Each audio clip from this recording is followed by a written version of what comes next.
Selamat siang. Assalamualaikum warahmatullahi wabarakatuh. Salam sejahtera. Om Swastiastu, Namo Buddhaya.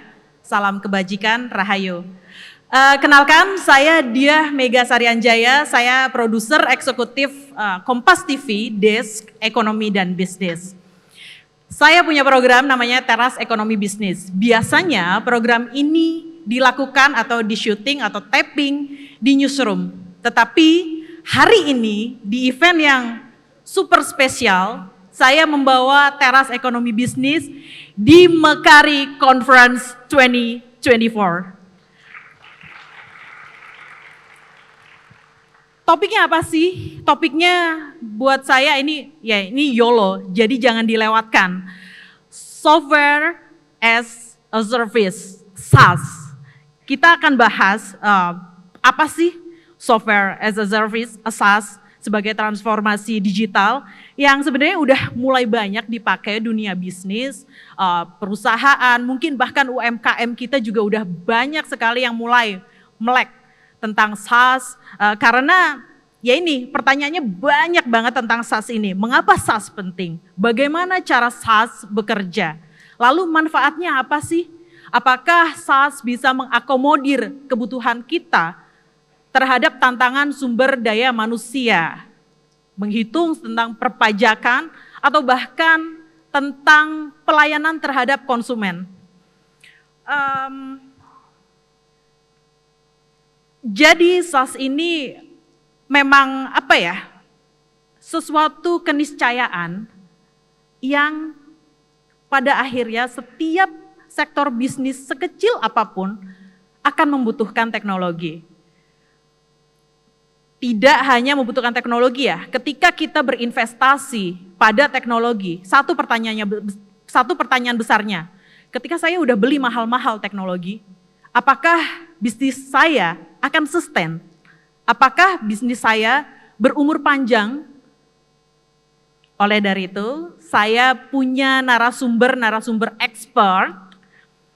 Yang pertama adalah saya undang Bapak Dr. Insinyur Inyoman Adiarna, Master Engineering, Sekretaris Direktorat Jenderal Aplikasi Informatika Kominfo.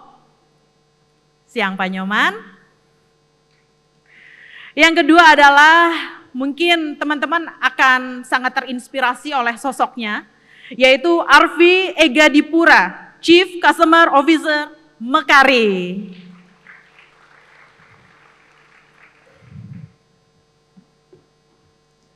Inspirasi. Coba nanti digali dengan Mas Arfi. Yang ketiga adalah Christian Marides Marpaung, peneliti Litbang Kompas.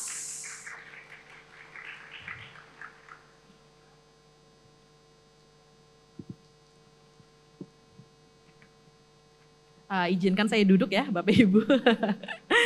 Jadi ini diskusinya menarik sekali karena saya melihat ini adalah diskusi pentahelix, melibatkan regulator, ada Pak Nyoman, melibatkan akademisi atau peneliti, ada Mas Tian, kita menyapanya pakai panggilan akrab aja ya, biar mudah diingat dan gampang sayang. Dengan Mas Tian, lalu dengan Mas Arfi dari Mekari, dan saya dari media, Diah Mega Anjaya dari Kompas TV, dan Bapak Ibu sekalian sebenarnya adalah komunitas yang sangat mendukung pentahelix ini dan sangat mendukung keberlangsungan teknologi, perkembangan teknologi. Kita mulai sekarang sih, biar enggak terlalu siang ya. Saya announce dulu nih sebenarnya apa sih SaaS, tadi pertanyaan-pertanyaan besar, bagaimana SaaS bekerja. Jadi perkenalkan dulu saya tentang Mekari, yaitu perusahaan software as a service atau SaaS yang hadir dari tahun 2018. Sekarang perusahaan yang memakai teknologi SaaS milik Mekari sudah berjumlah ribuan. Sedangkan yang memakai aplikasinya sudah berjumlah jutaan. Jadi pertanyaan besarnya adalah saya izin ke Mas Tian dulu ya. Mas Tian, ini kan Mas Tian kan dari Litbang Kompas sudah melakukan banyak penelitian tentang teknologi, siapa pemakainya, lalu perkembangannya seperti apa, pertumbuhannya seperti apa. Pertanyaannya adalah, idealnya semua perusahaan saat ini harus menyadari bahwa transformasi digital membuat perusahaan lebih efektif, lebih efisien juga mungkin ya. Lalu bagaimana hasil riset terhadap perusahaan yang menggunakan maupun yang belum menggunakan teknologi SaaS? Lalu pertanyaan selanjutnya adalah ke depan ini arahnya akan seperti apa? Terima kasih Mbak Mega. Sebelum saya menyampaikan temuan dari Litbang Kompas, mungkin saya perlu memberikan konteks terlebih dahulu bahwa survei yang terbaru yang kita lakukan terhadap kurang lebih 350 perusahaan middle upper, karena kita tahu mereka ini perusahaan-perusahaan ini yang memberikan kontribusi juga bagi perekonomian Indonesia. Ada 3 hal yang ingin kita gali sebetulnya dalam penelitian ini. Yang pertama, kalau tadi sempat disinggung SaaS ya, software as a service, kita mau tahu dari perusahaan-perusahaan ini tuh bagaimana sih masa depan transformasi digital, SaaS dan juga pertumbuhan bisnisnya ke depan seperti apa. Kemudian yang kedua kita juga menanyakan consideration factor-nya mereka itu apa ketika akan mengadopsi teknologi digital. Dan yang terakhir kita juga menanyakan apa sih yang menjadi anxiety and desire-nya. Karena kita tahu ketika kita mau mengadopsi teknologi tentu saja ada juga kekhawatirannya itu dan harapannya itu seperti apa Mbak Mega. Nah, perusahaan-perusahaan yang kita lakukan survei ini mungkin sedikit gambaran untuk memberikan konteks adalah mereka yang ada di 4 wilayah di Indonesia, di Jabodetabek, Surabaya Raya, Medan dan juga Bali. Jenis usahanya memang mayoritas retail dan usia respondennya ataupun responden yang kita tanya adalah mereka-mereka yang di level middle jabatannya, jadi manajer dan juga asisten manajer. Menarik temuannya kalau kita lihat, kita menanyakan tentang apakah mereka aware sih dan seberapa besar dampak dari transformasi digital ini khususnya SaaS dalam pertumbuhan bisnisnya mereka. Nah, temuan data kita, mayoritas atau sekitar 65% dari perusahaan-perusahaan ini sebetulnya sudah melakukan transformasi digital untuk mempermudah pengoperasian dan meningkatkan efektivitas bisnisnya mereka. Nah, mereka yang belum menggunakan, karena kita juga menanyakan mereka yang sudah mengadopsi SaaS dan yang belum, mereka-mereka yang non-adapters ini dalam kurun 2 tahun ke depan itu akan melakukan adopsi teknologi SaaS ini. Untuk apa saja? Keamanan data, kesesuaian bisnis, dan juga pertimbangan kesiapan SDM-nya mereka. Jadi kurang lebih kalau dari temuan kita 73% dari perusahaan-perusahaan yang belum mengadopsi teknologi SaaS ini ke depannya dalam 2 tahun ke depan itu akan mengadopsi teknologi SaaS. Itu gambaran mungkin gambaran awal dari survei yang terbaru yang kita lakukan terhadap perusahaan-perusahaan. Terima kasih Mbak Mega. Oke Mas Tian, saya simpulkan sedikit sih, ini menarik banget data-data dari Litbang Kompas bahwa yang disurvei adalah mereka-mereka yang juga punya kapasitas mengambil keputusan dalam sebuah perusahaan, akan membawa perusahaan itu kemana nih, seperti itu ya. Lalu yang menarik adalah yaitu perusahaan-perusahaan yang akan survive di masa mendatang adalah perusahaan-perusahaan yang mudah adaptif dengan perkembangan teknologi gitu ya. Lalu pertanyaannya adalah ke Arfi, top produk Mekari kira-kira apa aja sih yang terutama yang dimiliki lalu juga mendukung industri di dalam negeri? Ya, mungkin sebelum ngomongin top produk Mekari kita bahas juga terkait dengan riset yang dengan Kompas Litbang juga ya. Jadi kita riset sebenarnya apa sih yang dibutuhin oleh pelaku usaha gitu, yang sudah memakai atau belum memakai. Jadi di riset kita juga menunjukkan kalau lebih dari 50% responden kita actually sudah menggunakan SaaS lebih dari 3 tahun. Ini menunjukkan maturity of the industry itself sebenarnya gitu.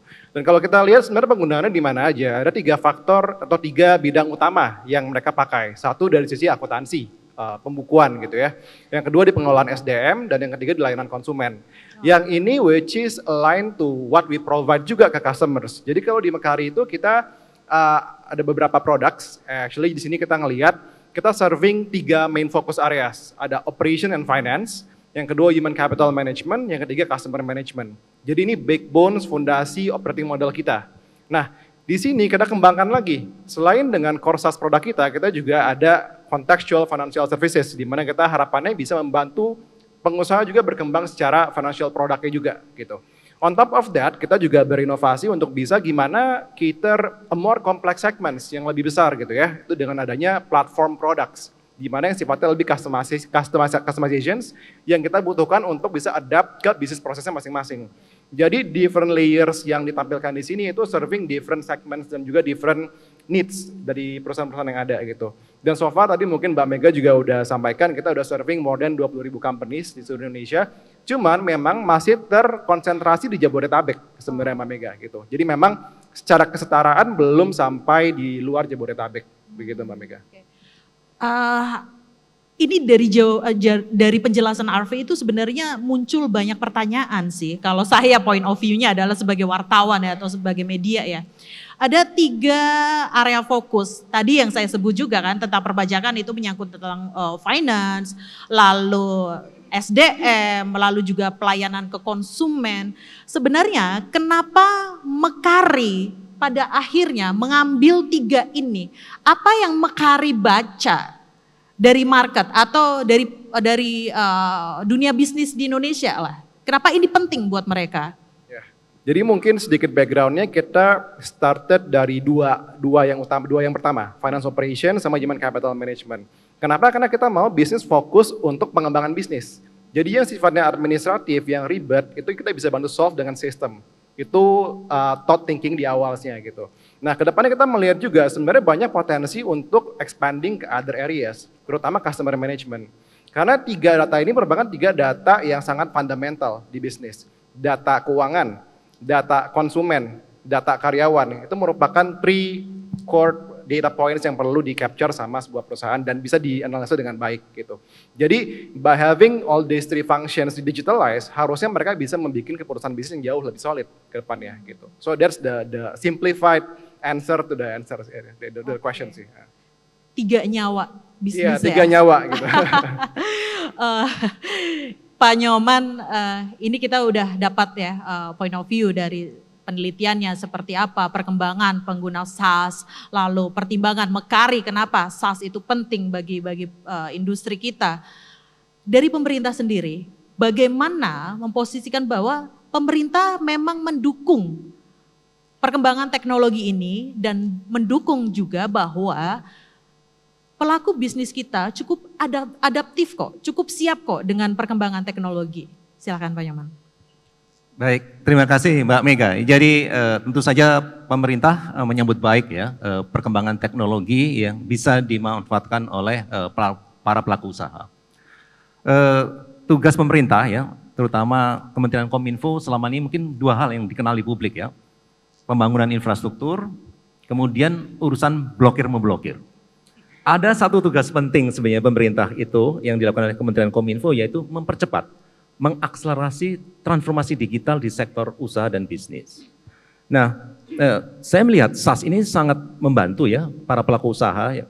Saya kebayang dulu misalnya ya pelaku UMKM mau menggunakan aplikasi, katakanlah membuat laporan keuangan, memantau persediaan, mereka harus beli.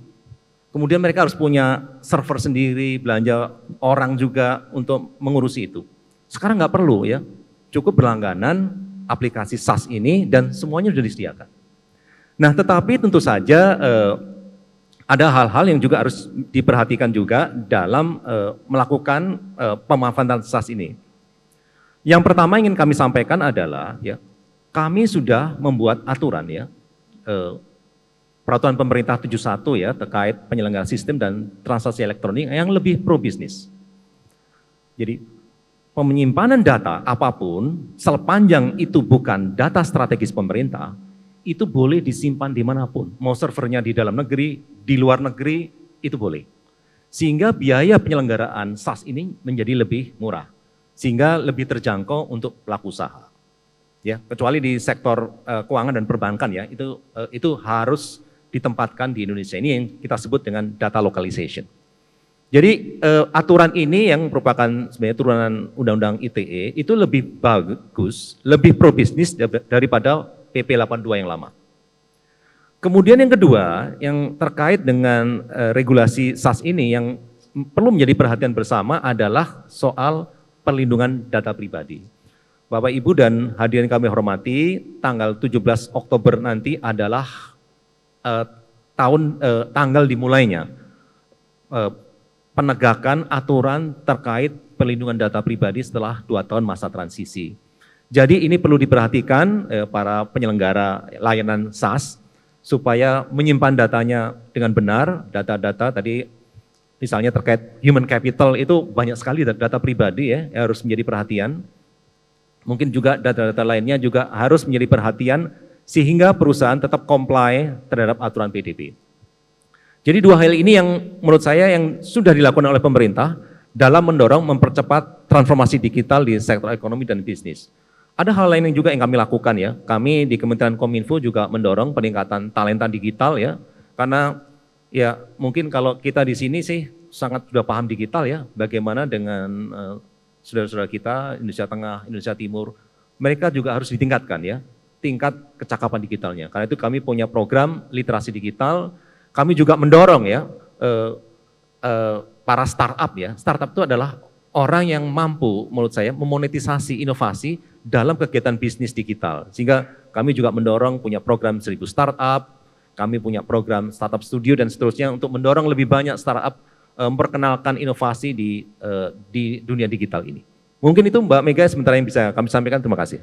Saya baca banyak dukungan pemerintah ini nggak cuma satu jalur ya Pak. Ada beberapa jalur. Pertama adalah lebih rileks lah mengatur tentang penempatan server. Terserah deh mau di dalam negeri atau di luar negeri, yang penting bertanggung jawab seperti itu kan. Karena yang pada intinya itu akan memudahkan atau lebih efisien bagi penyelenggara jasa SAS. Yang kedua adalah tentang perlindungan data pribadi. Nah ini sebenarnya saya juga punya catatan sih Pak untuk pemerintah bahwa literasi adalah pekerjaan rumah di Indonesia tentang teknologi karena Pak izin inklusivitas masyarakat kita terhadap teknologi itu sudah sangat tinggi.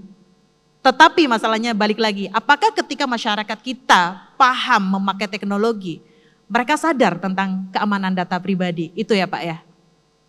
Ya benar sekali ya, jadi ini yang memang perlu selalu digalakkan ya, digaungkan oleh pemerintah yang mendorong agar tingkat kecakapan digital masyarakat ini meningkat ya. Kami punya program literasi digital, sebenarnya ada 4 hal ya.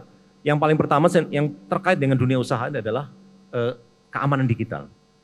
Digital safety ya, terkait data dan seterusnya. Kemudian kita punya etika digital, kemudian punya basic dari digital skill dan digital etik ya. Kalau nggak salah ada 3 itu. Nah, yang kami ingin dorong sebenarnya adalah supaya tingkat awareness itu meningkat ya. Saya melihat ya, kami juga punya program UMKM ya di Kementerian Kominfo. Masih banyak pelaku UMKM misalnya akunnya itu di-sharing oleh berbagai, karena mungkin malas bikin akun atau juga ribet ya, sehingga ini kan sudah tidak tepat. Kemudian mereka juga tidak sadar bahwa password itu harus selalu diganti ya. Dan Mbak Mega sebagai informasi saja ya, tahun ini di Indonesia itu ada 1,3 juta serangan cyber, bayangin. Di dunia itu ada setiap 6 detik ada 1 serangan cyber. Luar biasa sekali ya. Artinya ke depan ya pemerintah dan juga dunia usaha itu harus lebih memprioritaskan tentang keamanan digital. Kita harus lebih memberikan perhatian di sini dan lebih mengalokasikan melakukan investasi terkait keamanan cyber. Dan ini harus menjadi perhatian kita bersama ke depan. Baik, butuh kerjasama dengan banyak pihak. Kembali ke Mekari Conference 2024, RV. Jadi apa perbedaannya ketika sebuah perusahaan sudah memakai teknologi SaaS dan apa yang belum memakai, apa perbedaannya? Ya, jadi mungkin kalau kita ngomongin ke produk Makari sendiri, kita ada beberapa, 3 pilar tadi ya, ada finance operations, ada human capital management, ada customer management. Saya coba run through based on business case yang kita lakukan bersama dengan clients kita gitu ya. Satu di jurnal ini kan kita membantu mengautomasikan financial reporting dan juga operations ya. Di sini kita melihat clients kita yang sudah memakai produk kita lebih dari 3 tahun, ada peningkatan dari sisi gross profit margins-nya sebesar 33%. Tapi yang lebih menariknya lagi adalah mereka yang memakai fitur lebih advance dibandingkan yang basic feature memiliki peningkatan top line yang lebih besar signifikan 10 kali lipat dibandingkan dengan yang memakai basic feature saja. Ini menunjukkan bahwa depth of usage itu juga impacting terhadap dengan outcome bisnisnya gitu.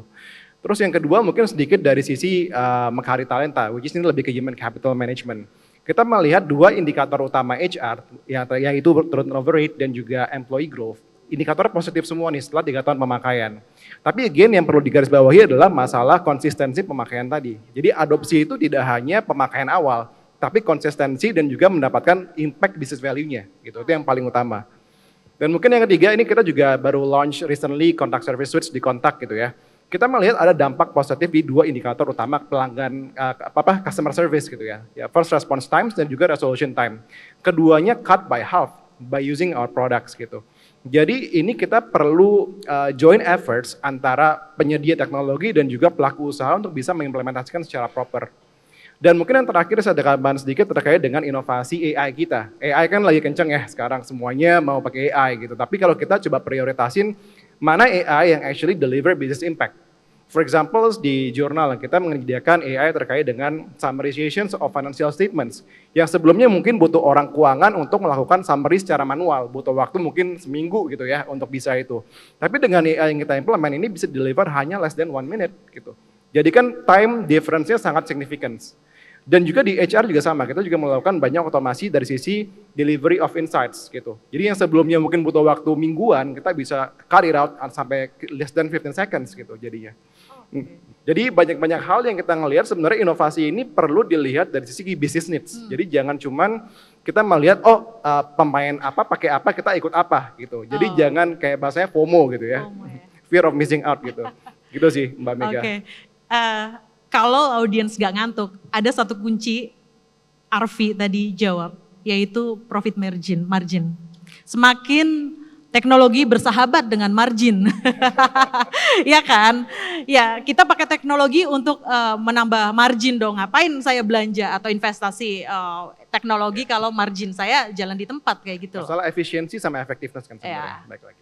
Bahwa margin itu juga berasal dari operasional perusahaan, dari yang tadinya memakan waktu 1 minggu, ini bisa dengan hanya 1 menit, kayak gitu kan ya. Oke, Arfi, pertanyaan puncaknya adalah bagaimana SaaS mengantar sebuah perusahaan tidak hanya tumbuh lalu berkembang, tetapi juga sustain, umurnya panjang. Bagaimana? Konkretnya gimana deh? Oke, mungkin untuk adopsi teknologi kita perlu lihat juga dari sisi kebutuhan bisnisnya. Tadi yang saya perlu garis bawahin, kita perlu understand pain points-nya di mana, yang paling utama perlu di-fix yang mana, gitu. Understanding the needs. Yang kedua juga mempersiapkan sumber daya manusia, karena in the end SaaS hanya sebuah alat. Jadi bukan ini sebagai silver bullet, semua masalah akan selesai dengan teknologi atau SaaS. Justru yang lebih fundamental adalah masalah sumber daya manusianya, gitu. Percuma kita investment di billion dollars teknologi, tapi kalau kita tidak punya human capital yang memadai. Jadi itu menjadi fundamental awal yang penting. Dan juga masalah kontinuitas. Jadi investasi teknologi itu nggak bisa cuman kayak one off.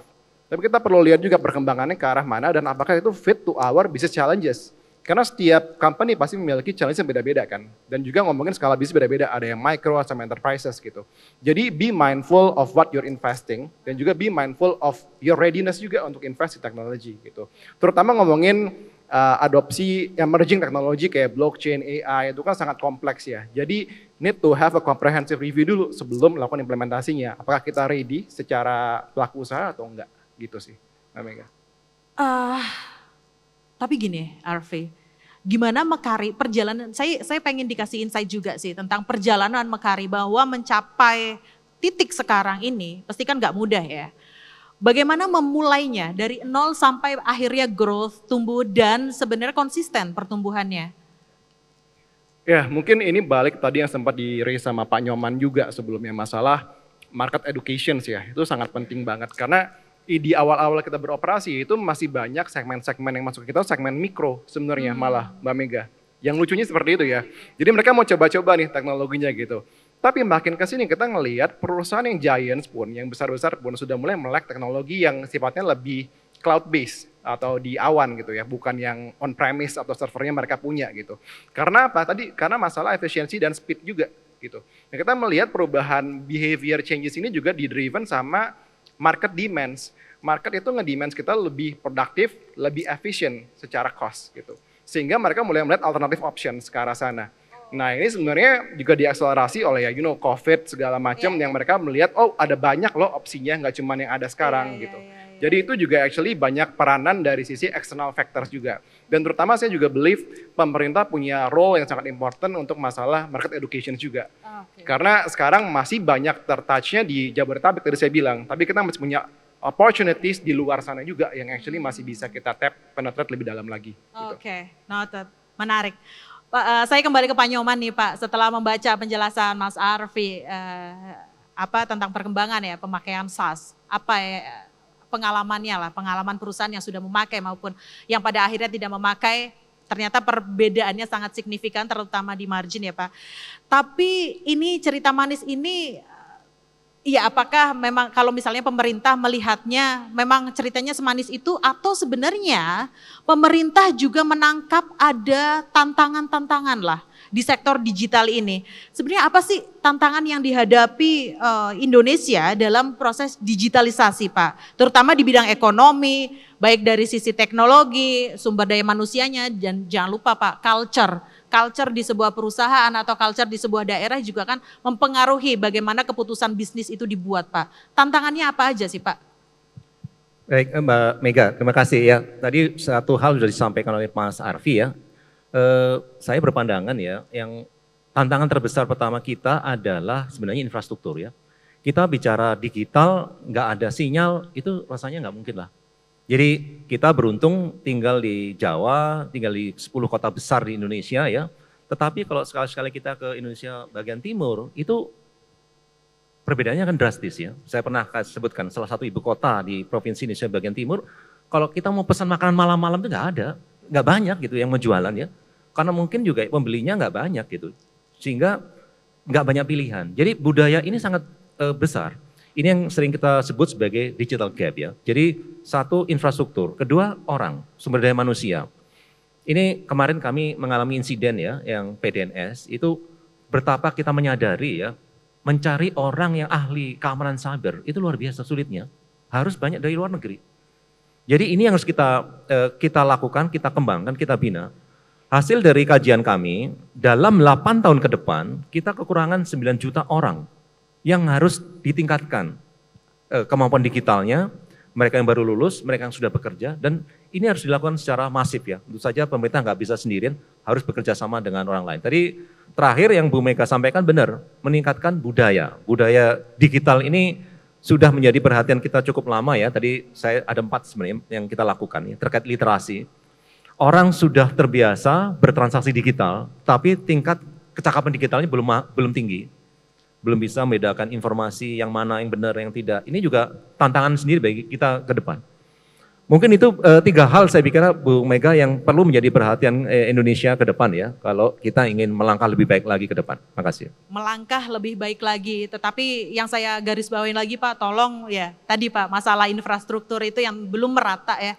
Jangan sampai teman-teman atau pengusaha-pengusaha menengah lah di luar kota-kota besar ini tidak bisa mengakses atau tidak bisa menikmati teknologi seperti yang diberikan oleh Mekaari, seperti itu sih Pak. Mas Tian, saya ke Mas Tian, sebenarnya nyambung dengan pertanyaan Pak Nyoman tadi, masalah keamanan data pengguna ya Mas. Sebenarnya kekhawatiran utama ketika perusahaan bertransformasi digital, ini apa aja? Lalu sebenarnya kalau misalnya konteksnya adalah keamanan data, bagaimana sih mengatasinya? Kalau dari temuan survei yang kita lakukan terhadap perusahaan ini menunjukkan bahwa ada 3 hal yang menjadi kekhawatiran utama mereka. Yang pertama tadi sudah dimention juga sama Pak Nyoman kaitannya dengan data security. Jadi 43% menyatakan khawatir sekali karena ada data-data confidential dari perusahaan tersebut yang harus dalam posisi aman begitu ya.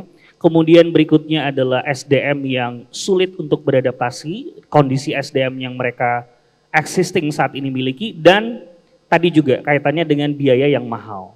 Nah, tetapi kita juga menanyakan apa sih solusi yang dilakukan secara internal perusahaan untuk mengatasi 3 obstacle ini atau 3 kekhawatiran ini. Yang pertama, rekrutmen digital talents, karena tadi kaitannya dengan SDM ini menjadi faktor penting dalam upaya adopsi teknologi. 47% itu mengatakan akan melakukan rekrutmen digital talents, kemudian 41%-nya mengatakan akan segera mengimplementasikannya dan mengadopsi teknologi tersebut jadi learning by doing.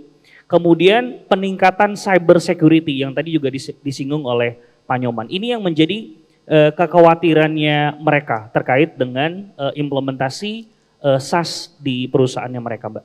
Oke, sebenarnya ada benang merahnya juga dengan yang tadi dijelaskan Arfi ya, bahwa sebenarnya di sini letak kuncinya adalah talentanya, bahwa skillsnya hanya switching ya Arfi, dari konvensional menjadi lebih berteknologi seperti itu kan ya? Ya, betul. Jadi kalau saya lihat sebenarnya dari masalah kesiapan SDM ini menjadi faktor yang utama sih sebenarnya. Baik challenge dari sisi pelaku usaha maupun kita sebagai teknologi provider. Karena tanpa ada talent yang memadai, nggak akan ada yang bisa pakai. Ya oke, mereka adopt, tapi mereka doesn't really use the product and get the benefits out of it gitu. Jadi itu yang paling utama sebenarnya. Of course kalau data security juga mungkin jadi concerns utama untuk yang lebih besar. Karena kalau kita ngomongin pemain UMKM, mungkin itu bukan concern yang paling major di mereka gitu. Tapi kalau when we go skills yang lebih besar, itu menjadi faktor yang sangat crucial untuk yang enterprises gitu. Ini durasinya udah tipis banget, tetapi saya masih penasaran dengan beberapa poin, terutama dengan Mas Tian juga nih Mas. Jadi teknologi ini kan ke depan masih akan terus berkembang ya. Teknologi tidak hanya berumur sampai sekarang, tidak. Tetapi gini Mas, outlook-nya gimana sih perusahaan tentang masa depan teknologi dan bisnis ini? Lalu apa saja teknologi inovatif yang sebenarnya para UMKM atau pengusaha ini butuhkan? Kalau kaitannya dengan outlook, kalau kita lihat based on data, kita menanyakan tentang bagaimana kesiapan dari perusahaan-perusahaan ini dalam mengadopsi teknologi digital. 85% dari mereka menyatakan antusias dan siap untuk menghadapi transformasi digital ke depan. Nah, teknologi SaaS yang tadi disampaikan oleh Mas Harvey, dalam hal ini penyedianya adalah Mekari. Untuk SaaS ini sebetulnya menurut perusahaan-perusahaan itu sudah memadai dan memenuhi harapan. Nah, mereka menyatakan bahwa transformasi digital ini juga akan membuka peluang-peluang yang baru dalam pertumbuhan bisnis mereka. Apa aja sih transformasinya? Paling tidak ada 2 hal utama. Laporan keuangan dan juga transaksi supplier. Nah, kemudian kita juga tanya, teknologi masa depan apalagi yang diinginkan oleh perusahaan untuk bertumbuh, karena kita bicara tentang sustainability tadi ya Mbak ya. Bagaimana mereka mau terus bertumbuh secara sustain. Paling tidak ada 4 hal yang kita temukan. Yang pertama adalah teknologi database, kemudian teknologi berbasis awan atau cloud, teknologi blockchain. Nah yang terakhir ini kaitannya dengan mereka juga sudah mulai mencoba mengadopsi kecerdasan buatan atau AI, artificial intelligence, dalam proses bisnisnya mereka. Nah, teknologi-teknologi inilah yang dibutuhkan bagi perusahaan-perusahaan dari hasil survei kita untuk mereka boleh bertumbuh secara sustain ke depannya. Gitu kira-kira, Mbak. Oke, menarik. Karena diskusinya sebenarnya banyak banget Mas Arfi. Jujur saya pengen tanya ya, karena saya point of view-nya adalah wartawan ya. Pasti kan dijawab apa, pengennya nanya apa lagi ya, tapi ya itu keterbatasan durasi nih Pak. Terakhir untuk Pak Nyoman, dengan tantangan digital yang ada dan pertumbuhan teknologi ini, dari skala 1 sampai 10, posisi Indonesia ada di mana? Singkat saja Pak Nyoman. Saya nggak bisa jawab, saya harus survei dulu. Tapi gini ya, mungkin saya banyak data ya, kalau bicara digital dari IMDA ya, Digital Competitiveness Index, itu Indonesia di berapa. Ada AI Readiness Index, banyak peringkat. Tetapi secara benang merahnya gini, kita di negara ASEAN itu selalu di bawah Singapura, Malaysia, dan Thailand. Kadang-kadang kita di atas Vietnam, kadang-kadang di bawah. Kalau dengan Filipina dan lainnya selalu di atas. Jadi ini tantangan kita ke depan ya, kita ini negara besar sehingga ya perlu sih kita mempercepat itu. Dan satu hal Mbak Mega ya, digitalisasi itu bukan masalah negara berkembang. Di Eropa, di Jepang, itu masalah besar. Ya, jadi di Jepang itu mereka sampai bikin digital agency, tujuannya adalah mempercepat. Karena orang Jepang itu pemerintah Jepang terlalu melindungi orang-orang tua supaya mereka nggak perlu belajar digital, semua layanan bisa pakai cash, bisa pakai digital.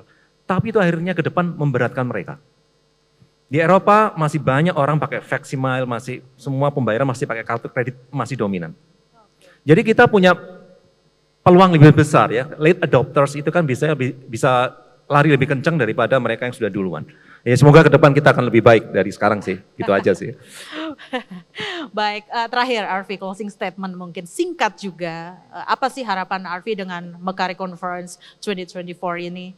Konkretnya seperti apa? Balik lagi, konkretnya seperti apa? Konkretnya kita sebenarnya simple sih, kita pengen mengedukasi, again masalah market education dan juga memberikan point of view yang berbeda mungkin ya, terkait dengan perkembangan teknologi yang ada. Karena sometimes ini bisa jadi namanya teknologi choice fatigue gitu ya. Kebanyakan pilihan teknologi, bingung mau pilih yang mana gitu. Nah harapan dengan sesi di hari ini kita bisa nge-simplify, kerucutin opsinya yang mana, dan ngebantu relevan bisnis sesuai dengan kebutuhannya mereka. Itu sih intinya. Mas Tian, apa harapannya kira-kira dengan dengan hasil survei Litbang Kompas terhadap, ya paling tidak kita juga ikut terlibat merawat dan ikut menumbuhkan industri dalam negeri lah Mas. Ya, thank you Mbak Mega. Kalau dari surveinya kita, untuk penyedia layanannya atau penyedia SaaS, itu 3 hal yang diinginkan oleh perusahaan. Yang pertama adalah keamanan data dan backup server, kemudian solusi praktis dan mudah digunakan karena tantangan SDM. Yang berikutnya adalah produk dan layanannya berkualitas tapi juga harus murah. Nah ini untuk yang penyedia, untuk membangun ekosistem pengembangan teknologi ataupun transformasi digital di perusahaan. Nah, bagi pemerintah, mereka mengharapkan regulasi yang menekan cybercrime dan data security. Ini menjadi penting. Yang berikutnya adalah, tadi sempat disinggung juga, infrastruktur, regulasi, dan standarisasi dalam mendukung adopsi teknologi di perusahaan. Ini yang diharapkan oleh perusahaan-perusahaan ke depan, bagi penyedia SaaS dan juga pemerintah, sehingga ekosistem dari transformasi digital ini terus berjalan dan pertumbuhannya tadi kita harapkan bisa terus sustain. Terima kasih Mbak Mega. Baik, terima kasih. Saya simpulkan dari hasil diskusi Pentahelix hari ini adalah 1, profit margin itu penting, tetapi lebih penting bagaimana memastikan bahwa bisnis atau usaha kita juga sustain dan berumur panjang dengan memanfaatkan teknologi. Tetapi dari semua poin itu tadi juga butuh dukungan dari pemerintah tentang regulasinya, tentang kemudahan-kemudahannya lah. Jadi teknologi ini tidak hanya dirasakan oleh perusahaan-perusahaan besar saja, tetapi juga bagaimana teknologi ini membawa perusahaan-perusahaan yang masih di bawah ikut naik kelas. Seperti itu. Ya, betul ya. Baik, saya tutup Teras Ekonomi Bisnis Kompas TV dalam Mekari Conference 2024. Saya Dia Mega Sarianjaya mewakili Pak Nyoman, Mas Tian dan Arfi dari Mekari mengucapkan terima kasih banyak. Sampai jumpa lagi di Teras Ekonomi Bisnis selanjutnya. Terima kasih, selamat siang.